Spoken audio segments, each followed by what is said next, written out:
আজি এটা নতুন টপিক চাব LCM and HCF of fractions. Fractionৰ LCM আৰু HCF আমি কেনেকৈ উলিয়াম মানে ভগ্নাংশৰ LCM মানে lowest common multiple লঘিষ্ঠ সাধাৰণ গুণিতক আৰু HCF highest common factor গৰিষ্ঠ সাধাৰণ উৎপাদক আমি কেনেকৈ উলিয়াম ভগ্নাংশৰ হেতুৰ বিষয়ে আলোচনা কৰো আহক আপোনালোকে যদি আমাৰ চেনেল প্ৰিজম ক্লাसेस পাঠশালা সাবস্ক্ৰাইব কৰে সাবস্ক্ৰাইব কৰিব পাৰে ভাল লাগিলে ভিডিওটো শেয়াৰ কৰিব পাৰে আৰু আপোনালোকৰ মতামত কমেন্টৰ সহায়ত জনাব পাৰে আহক আমি চাও যদি LCM আমি ফ্ৰেকশনৰ যদি LCM লও LCM of fractions LCM of fractions বুলি কও fractions ভগ্নাংশৰ এতিয়া আমি কি লও LCM of numerator divided by HCF of denominator এতিয়া এই ফ্ৰেকশন মানে কি আমাৰ LCM of numerator মানে আমাৰ কি বুলি কব লগ বুলি কব ওপৰৰটো ভগ্নাংশৰ যেটো ওপৰৰ হেতু লগ আৰু HCF of denominator মানে হৰ কেটাৰ এটা কেটামান যদি ফ্ৰেকশনৰ আমি কি লব লাগে LCM লব লাগে তেতিয়া আমি যিকেটা হৰ লব আছে হেকেটাৰ LCM লও আৰু যিকেটাৰ হৰ আছে হেকেটাৰ HCF লম এটো ডিভাইড কৰিলে যেটো ৰিজাল্ট হ'ব হেতুৱে কি হ'ব গটে ফ্ৰেকশন যেকিটা আছে হি ফ্ৰেকশন কেটাৰ LCM হ'ব এটা মনত ৰাখিব LCM জাৰে যেটো ফ্ৰেকশনৰ যদি LCM উলিয়াব লাগে তেতিয়া আমি ওপৰৰ কেটাৰ LCM লম আৰু তলৰ কেটাৰ HCF লম এটা যদি আমি এক্সাম্পল এটা লম এক্সাম্পল আমি কি লম সাপোজ 2/3 তাৰ পিছত আমি লৈছো সে 4/9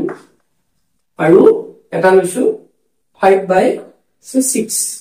এইকেটা এক্সাম্পল লৈছো এতিয়া এইকেটাৰ যদি LCM যদি লব লাগে LCM অফ এটো ফ্ৰেকশনস এই ফ্ৰেকশন কেটাৰ যদি LCM লব লাগে এই ভগ্নাংশ কেটাৰ যদি আমি LCM লব লাগে LCM কি হ'ব আমাৰ LCM কাৰ LCM ল টু numerator মানে যিকেটা লব আছে ওপৰৰ কেটা 2 4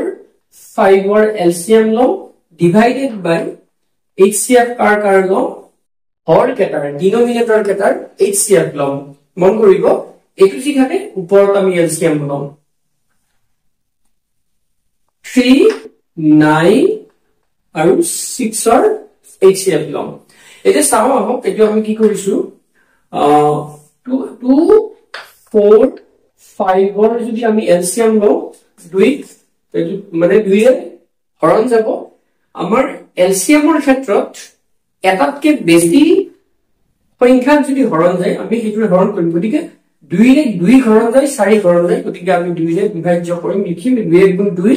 2 গুণ 4 5 হৰণ নাযায় আমি কেনেকৈ লিখিছো গতিকে এইকেটাৰ LCM টো কিমান হ'ব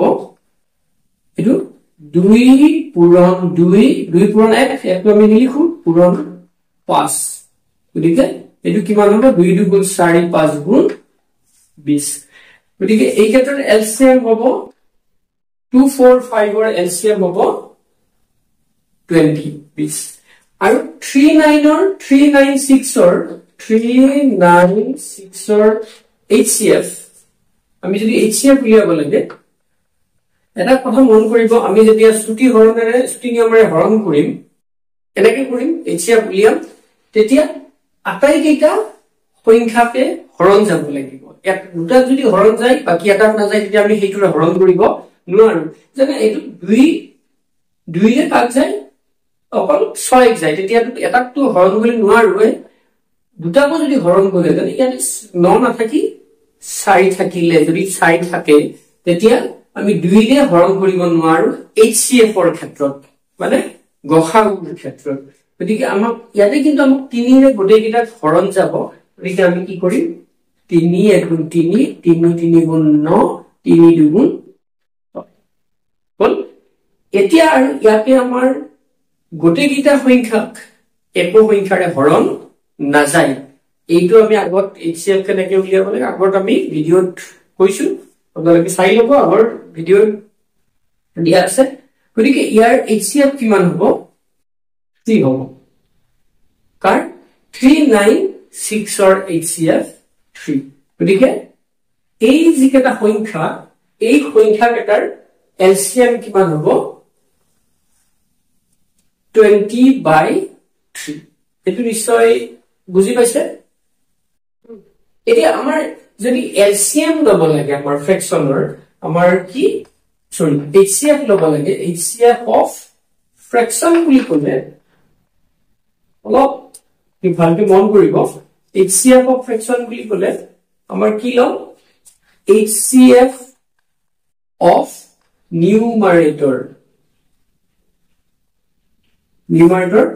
ইয়াতে যেটো থাকে এইটোৱে লিখিম আৰু এইটো HCF হলে এইটো কি হ'ব LCM of denominator কাৰ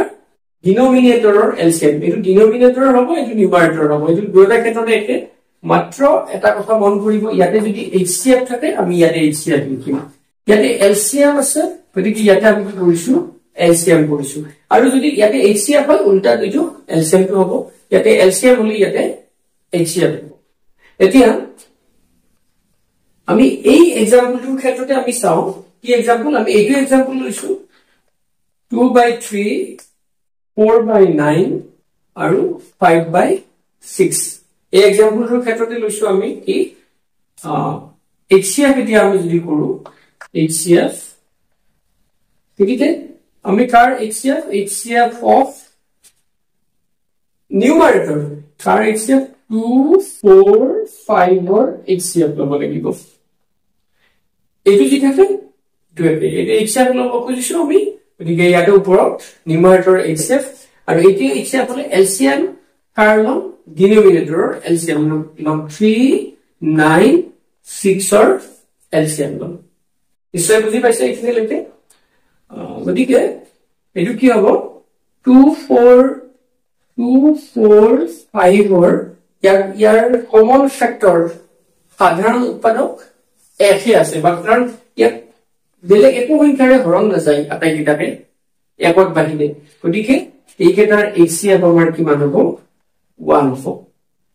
হৈছে LCM কি হ'ব 396 ৰ 396 ৰ LCM আমি এটো কৰিটোৱে 396 ইয়াৰ যাব 3 ৰে যাব 3 1 গুণ 3 3 3 গুণ 9 3 2 গুণ কিমান 6 গতিকে LCM হ'ব LCM কিমান হ'ব 3 পূৰণ 1 পূৰণ 3 পূৰণ 3 পূৰণ 2 3 3 গুণ 9 গুণ 18 হ'ব LCM এই কেইটা গতিকে LCM কিমান হ'ব 18 গতিকে আমি এই ভগ্নাংশ কেইটাৰ এই ফ্ৰেকশন কেইটাৰ কি পালো HCF পালো 1/18 আৰু এই ফ্ৰেকশন কেইটাৰ বা এই ভগ্নাংশ কেইটাৰ LCM পাইছিলো আমি 20/3 নিশ্চয় বুজি পাইছে ইট মোস্ট ইম্পৰ্টেন্ট বিভিন্ন আমাৰ এক্সামত আহে গতিকে কি উলিয়াইছো HCF and LCM of fractions আমাৰ ভগ্নাংশৰ LCM মানে লসাগু আৰু HCF গসাগু কেনেকে উলিয়াই আমি দেখুৱালো নিশ্চয় বুজি পাইছে আমি নেক্সট আৰু কিছুমান এক্সাম্পল কৰিব যাম আৰু আপোনালোকৰ কিবা যদি থাকে ডাউট থাকে বা কনফিউজন থাকে কিবা প্ৰবলেম থাকিলে আমাক আপোনালোকৰ কিবা কোৱেশ্চন থাকিলে আমাক কমেন্ট কৰি জনাব আমি সলভ কৰিবলৈ যত্ন কৰিম আজিলৈ আমি ইমানতে সামৰিছো ধন্যবাদ